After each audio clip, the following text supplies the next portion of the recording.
What's up, guys? Your boy Abdullah from Ather Gaming, and today I'm coming at you guys with a highly anticipated magical musket deck profile, guys. This is something that I've been working on for about like the past 3 weeks. I was just playing muskets for fun, and Hamza told me that Magical Musket Max was coming out, and I read that card and I was like, this card is insane.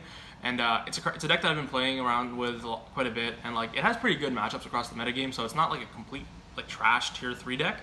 So it's really cool. I just want to show you the list, and the list has some spice in it, so I think you guys will appreciate it. Before we get into the deck profile, guys, I want to give a huge shout out to all our patrons, everybody in the comment section, everybody in our Discord, everybody in our Facebook, and of course our sponsors, Card Master, guys. Make sure you check all the links in the description down below. And anyways, let's get right into the video. So you play triples Caspar. Caspar's nuts. This is like the guy who just searches whatever you're missing, right?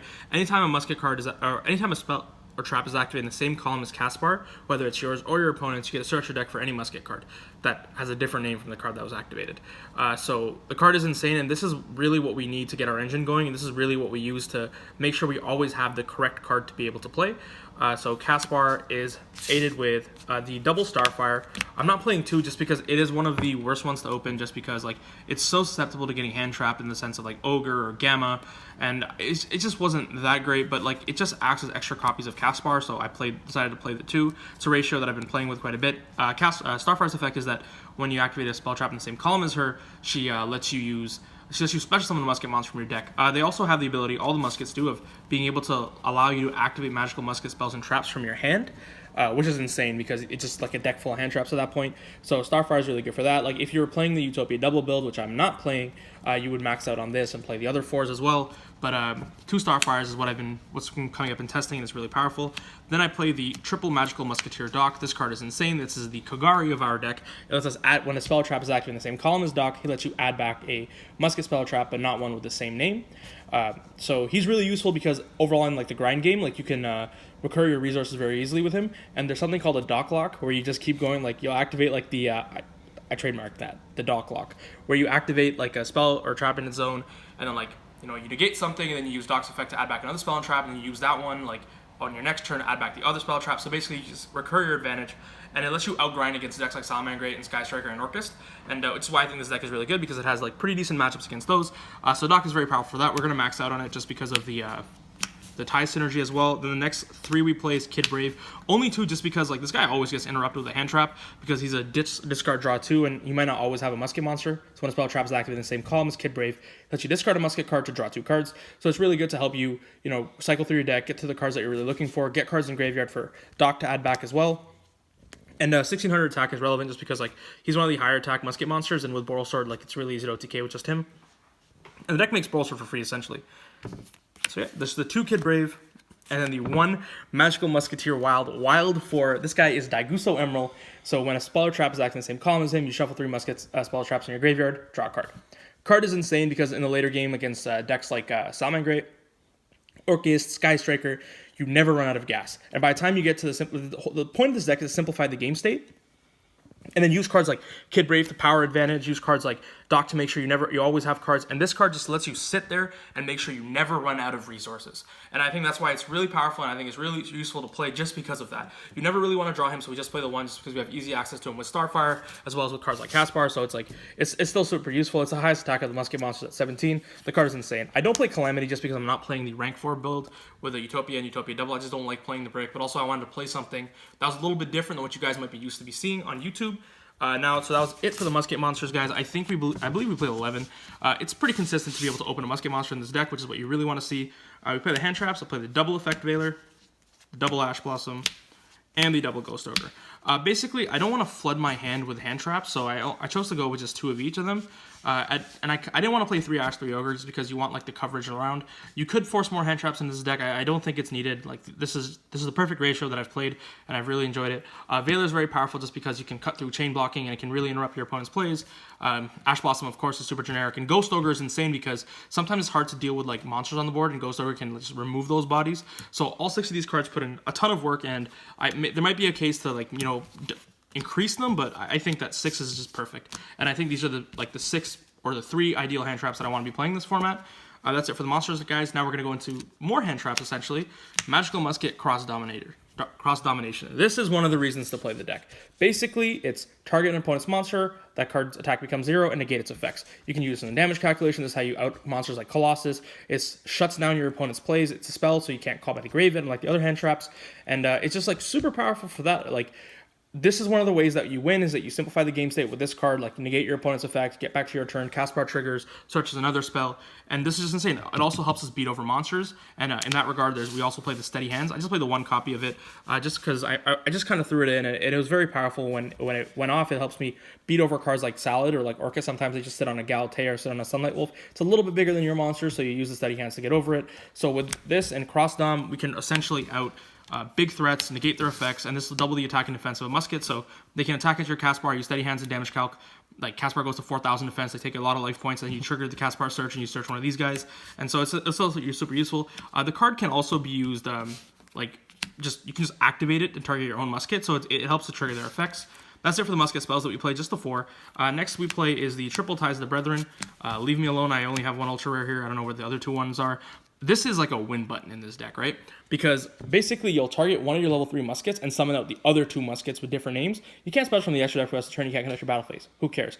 If you resolve this card, you probably are going to win that game pretty easily. So this card is nuts. It's insane. It just hits the board and it just gives you so much pressure. And usually if you resolve ties turn 1, turn 2, you just Boral Sword, kill them. So the card is insane. It lets you trigger all your muskets. It gives you your board presence. And yeah, this is like one of the best cards in the deck for sure. I think that you need to play this deck. I play this card in this deck. I saw some lists that weren't playing ties. It's incorrect. I play the second, the Double Pot of Desires, just for consistency in the deck. It helps you trigger your musket cards, lets you generate more cards into your hand, and with like Wild and stuff, you can recycle resources very easily. Same with Dock. So it's not too bad that you lose 10 cards.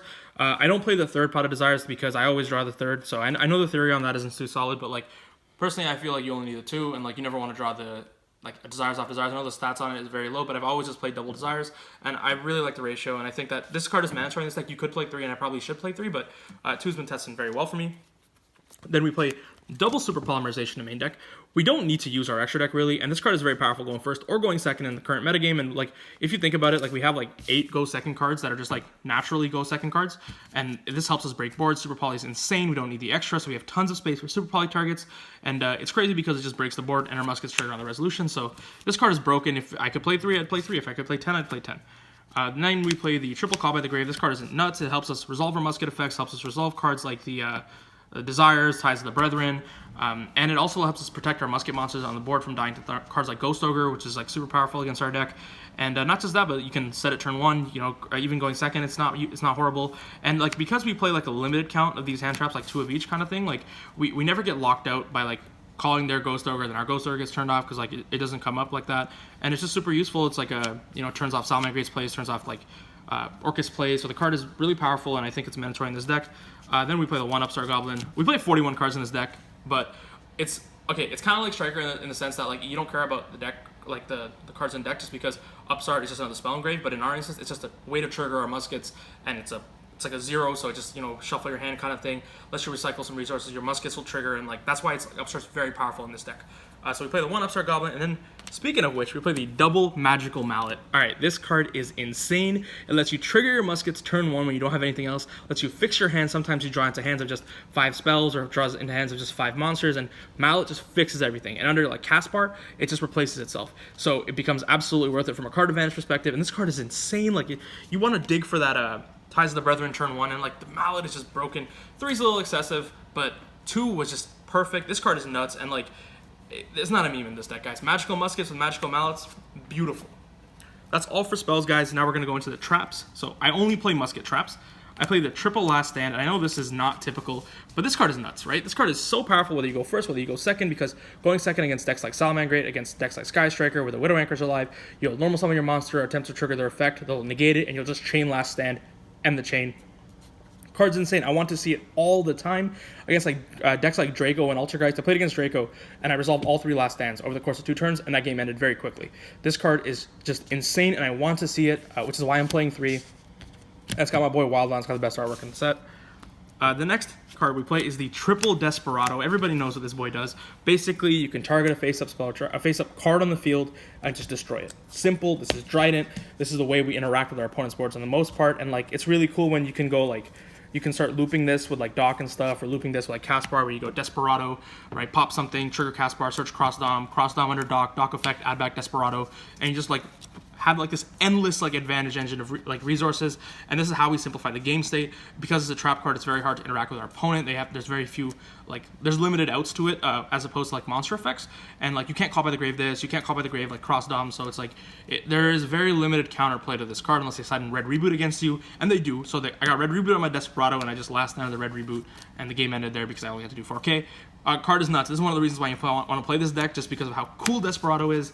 The last Musket trap card we play is Magical Musket Dancing Needle. Like, this is more of a side deck card. However, my locals has a lot of Salamangreat and like Orcust and decks like that. And this card is triple DD Crow essentially. So the card is like super powerful, just being able to banish Baelings, banish Sunlight Wolf, banish like Jaguar, Gazelle, and all that. And it's a win condition against that deck. So I chose to main it and only play the one just because you want to see it only when you want to see it. And so one lets you get it with Caspar. The card is really powerful even against Striker. You just banish all the rays, banish their spells in grave off their multi-roll, so they can't really do anything. Against Orcust, just banish everything. Like, you don't care. You don't got to think about, oh, do I call by the grave the Symbol Skeleton or the Dingirsu or the Galatea? You just say, nah, you know what, I'm just gonna banish everything. So the card is like insane for that. So I play that. That's it for the main deck, guys. 41 cards in the main deck. Super powerful, super consistent. And now I'm gonna go into the extra deck. And so we play a lot of super poly targets. I won't talk too much about them. This card's pretty cool just against zombie decks. Like, I don't know. I had space for it, so I decided to throw them in. The Guard Dragon Link, or the Guard Dragon Fusion monster requires 3 Link monsters to summon it. You can super poly a board of 3 Links and summon out this guy, and like he like Ultimate Conductor Tyrannos everything. Titan, just because I don't want to lose the Colossus, and I like to summon my own Titan against them. Violet Chimera, we're doubling up on the fact that we're never going to lose to Salamangreats. Starving Venom, just because he's really good against everything, and then same with like Dragostapelia is also really good. This comes up and against Pendulums a lot as well, because you just like fuse away the Vortex, fuse away like their Jackal King, for example, and just kind of went from there. These can all be anything that you want them to be. The double Mud Dragon is very useful because you can often resolve double Super Poly and summon 2 Mud Dragons, because he has like attribute fixing, so it's like really cool for that. So he synergizes with Super Poly. Now we'll go into the links. The link 2s we play are the Nightmare Phoenix and the Nightmare Cerberus. These come up. Max lets us get to these cards very easily, so you can generate a lot of advantage. It's kind of like how when you would resolve Scapegoat and you would go like into a Nightmare play, pitch a card, pop a card, draw a card. Like, they're very useful. Like, I'm not going to talk too much about Nightmare Phoenix and Cerberus. They've been in the metagame forever. Then we play the Link 4s, the Borreload Dragon and the Boral Sword Dragon. Borreload for some difficult cards that we can't out, cards that can't be targeted. Avermax can be a problem sometimes, so we just Borreload, steal it, and then Boral Sword for just ending games really quickly, because Max lets us do that. It's not too much to talk about these cards. They're very difficult to out in certain matchups and help us win against decks like Thunder and the like. And then finally, the reason to play this deck, the best card in this deck, and the best Link one in our current game, Magical Musketeer Max. This dude came out in Battles of Legend, and when I read this card, I could not believe they printed a card that did this. It's a Link 1 that points down and has 3 effects. This card is just broken, literally insane. Its first effect, so to summon it, you need a level 8 or lower Magical Musket monster. It's whatever the hell is in your deck. You summon Max. Max effect is that when he's summoned, you can activate 1 or 2 effects. The first effect allows you to add musket spells and traps from your deck to your hand with different names equal to the number of monsters your opponent controls. The second effect is you can special summon monsters with different names equal to the number of spells and traps they control. So he literally gets you what you're missing. And sometimes you just like trigger your musket, it doesn't have value anymore, link it into Max, search 2 more cards. Like, this card is just ridiculous. Because of this card, we can afford to play Link monsters like these. Like, this lets you make Boral Sword and Borreload for free. And I did that all day. So Max is insane. It's one of the reasons to play this deck, and I think that people who are saying that, like, oh, it's not what the deck needs, this is absolutely what the deck needed. This is a power card. This is an unfair card, and this card is just nuts. Like, you summon, like, multiple Maxes over the course of a few turns, and the game just ends. The guy points down for some reason, so, like, your Cerberus and your Phoenix just get co-linked to it. Let me switch those up so they're nice and cute. They get co-linked to it, and then, like, you just generate so much advantage. This card is, like, activating Scapegoat, and how insane is Scapegoat? Card's limited, right? This is our Scapegoat that is, way easy to tutor out. Anyways, that's the main deck, guys. That's the extra deck. Side deck, again, it just comes down to your localized metagame and what you want to play. The crazy thing about this deck is you can play so many different styles of it. You can play Utopia Double, you can play Instant Fusion, you can play Foolish Burial Goods. Like, there's tons of cards that you can play in this deck. Just help it become more powerful. I like this list. This is my list. I enjoy it quite a bit. And, like, the thing with the deck is it's relatively budget, right? If you've had your musket cards lying around, you can kind of put this up, go through your bulk, and put it together. I know they're getting a little bit expensive now, but it's just nuts, guys. It has really good matchups across the board with Salamangreat and against Orcus, just because you main deck so many hand traps and you have so many ways to interact with them and disrupt their normal summon while protecting your own normal summon. That, like, I think the deck is really cool. Striker loses a lot of tempo. You don't lose to Mystic Mine like other decks do. You have a lot of outs to Mystic Mine, so you don't lose to Mine automatically. You just turn into a grind game. And with like Max, you can just like push for game, go into the Boral Sword and things like that. Just recur your resources. Thunder, you play a lot of hand traps. You sign into Lanciers and like, and there's a lot of, and you know, you have a Super Poly main as well, so it is a harder matchup for sure, but you have outs to it, you have ways to deal with their cards, and like you can Mallet under Colossus if you need to, and you know, draw the Super Poly and just things like that. I didn't play cards like Duality because I want to be summoning Max every single turn past turn 1, so that was the reason for that.